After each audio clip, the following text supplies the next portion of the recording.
Welcome back once again. It was just last year when it was originally reported that only 14 states require the events of this very somber day to be taught in schools. This finding prompted New York Congressman Andrew Garbarino to introduce a resolution in support of requiring 9/11 to be taught in schools across all 50 states. Now, meanwhile, teachers' unions and progressive liberal educators would rather indoctrinate our youth and teach them things like gender ideology and other woke nonsense. It's getting out of hand, and our next guest joins our discussion on this topic now. Eloise Smith is a former educator who joined Freedom Foundation as their director of teacher engagement, and she joins us now. Eloise, thank you for being here.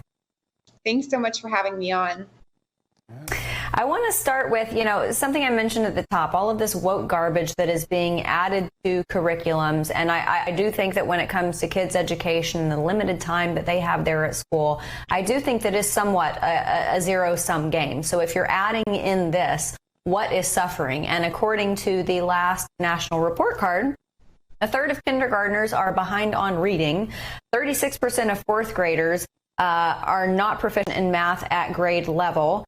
Eighth grade history scores are the lowest since they've been recording this, which I think was 1994.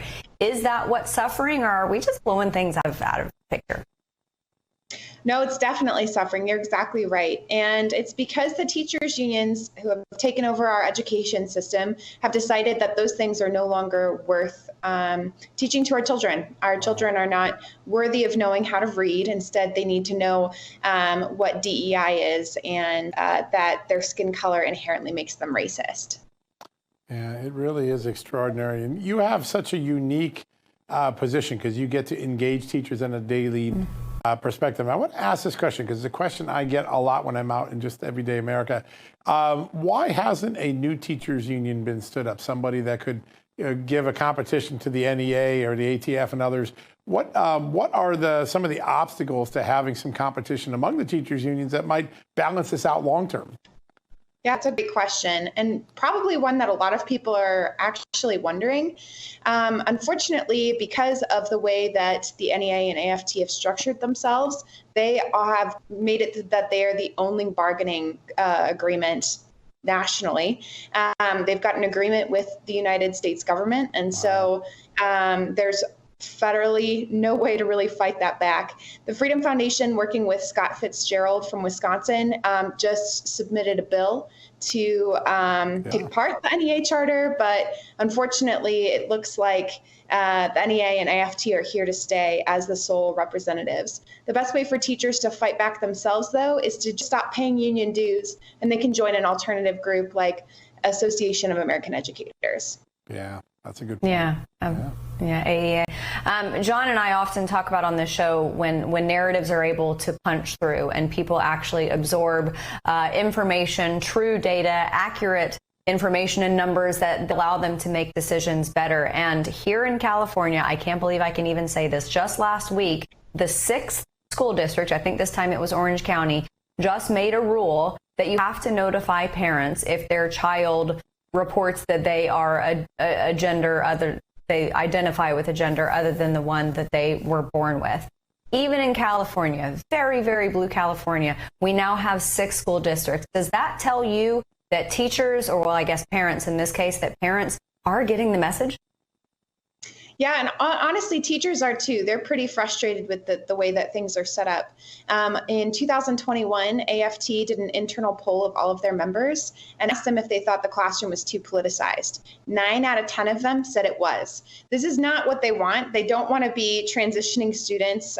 Most teachers are not activist teachers. We did a poll with our own teachers at our Teacher Freedom Summit this summer and asked them if they thought the majority of their colleagues were just trying to be real teachers teaching traditional American values. And they said at least 75% of everybody that they teach with wants to teach that way. It's the radical minority that unfortunately has a really loud voice. Yeah. Sometimes they get caught with a touch of hypocrisy. A real good example, I guess, in Chicago recently, the head of the teachers union there was denouncing school choice, but sent her son to a Catholic school, which I found interesting. I think parents are beginning to see the gap between what teachers unions sometimes say and what their own leaders practice. Is that an important part of the learning process? Unfortunately, it's seeming that way, having to look at the rules for thee and not for me is pretty glaringly obvious. I mean, we saw that during COVID with our politicians too. Gavin Newsom closed down the state of California, but was able to go eat at the French Laundry and kept his own children in their private school while also keeping his winery open. So, you know, it's not unique to the teachers' unions, unfortunately. That's a good point. No. And it's not unique to politicians either. There are a few choice Democrats who say that, you know, public schools are great. The education, the quality of education there is great. And yet they send the kids to, you know, $35,000 a year private schools. With respect to this conversation about education and woke indoctrination in schools, I'm not sure if Democrats want it to be a political issue, but it certainly has become one. Do you expect that to be one of the big reasons that parents across America go to the polls next year and vote a certain way? Oh, absolutely. You can see that's exactly why Glenn Youngkin became governor of Virginia. I don't think if the things that had happened in Loudoun County had been exposed the way they were, and Glenn Youngkin came out so strongly in opposition to what was happening there and standing up for parental rights, he might not have become governor. So parents are definitely starting to wake up and see the honestly abuse that is happening to their children in these schools, ideological abuse and otherwise. And so, yeah, they're going to vote with their feet. Yeah, and we're starting to see that in some of the migration data.